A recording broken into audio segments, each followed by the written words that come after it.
Welcome to the Slop Farm. Enjoy the video. You start by confirming prerequisites, WSL installed and a Linux distro available.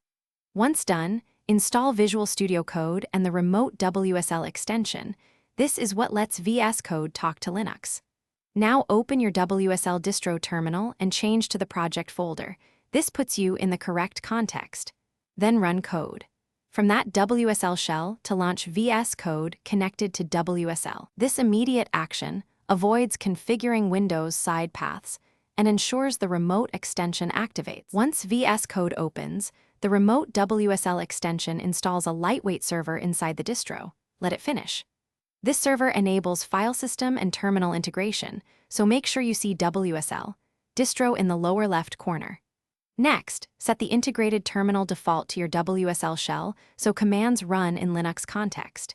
If you need specific tooling, install compilers, Node, or Python inside WSL. Not on Windows, because that keeps dependencies consistent and avoids path conflicts. To finish, confirm that files open from the Linux file system and terminals run with your distro prompt. This proves Vscode is using WSL. If something fails, use the command palette and choose Remote, reopen in WSL, or reload the window.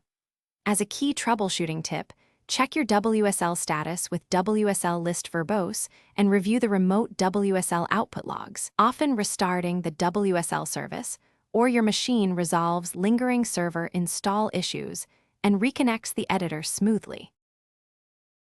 Thanks for watching. Consider subscribing if we helped you today.